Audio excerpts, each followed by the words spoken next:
The Weaver's Heart.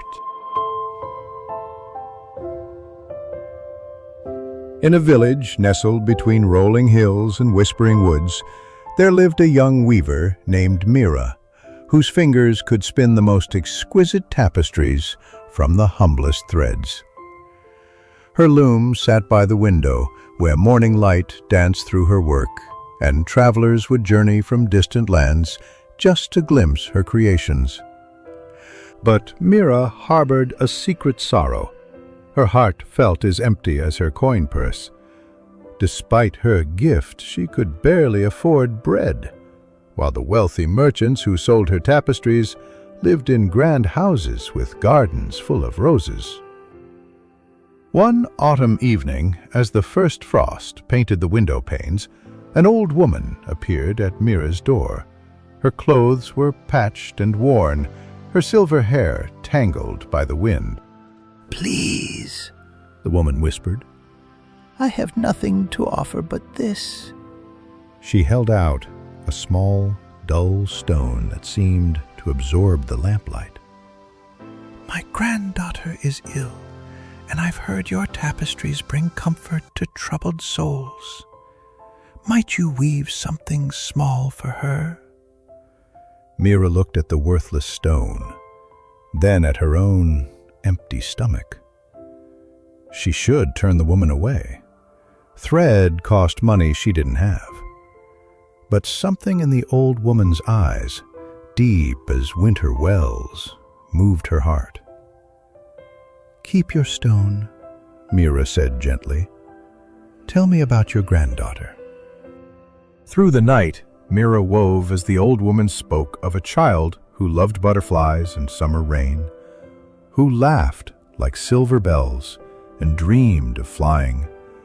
Into the tapestry went threads of sky blue and sunshine yellow, petals of pink and leaves of green. But more than thread, Mira wove her own hopes and dreams, her loneliness and love, until her heart felt lighter with each stitch. As dawn broke, she handed the old woman a small tapestry that seemed to shimmer with life itself. Butterflies that appeared to flutter, clouds that drifted across an azure sky. The old woman smiled, and suddenly, she didn't look quite so old. "You have given from an empty purse and a full heart. That is the rarest gift of all." She pressed the dull stone into Mira's palm. "Perhaps you'll find this useful after all." After the woman left, Mira returned to her loom. But something had changed. As she worked, the stone beside her began to glow with soft warmth. Her threads seemed to sing as she wove, and her tapestries took on a beauty that made people weep with joy. Word spread like wildfire. People came not just to buy her work, but to feel the peace that radiated from it. Soon, Mira's purse was full, but more importantly, her heart remained full too.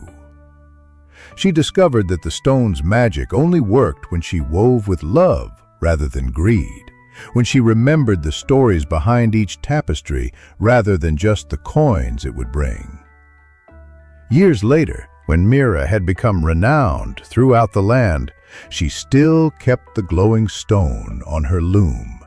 And whenever a poor soul appeared at her door with nothing to offer but need, she would weave for them freely, remembering that the most precious threads are those spun from kindness. The old woman never returned, but sometimes, on quiet evenings, Mira would catch a glimpse of silver hair in the moonlight and hear the echo of words carried on the wind. The heart that gives when it has nothing left to give, that is the heart that will never truly be empty. And so, the weaver learned that true wealth comes not from what we keep, but from what we freely give away.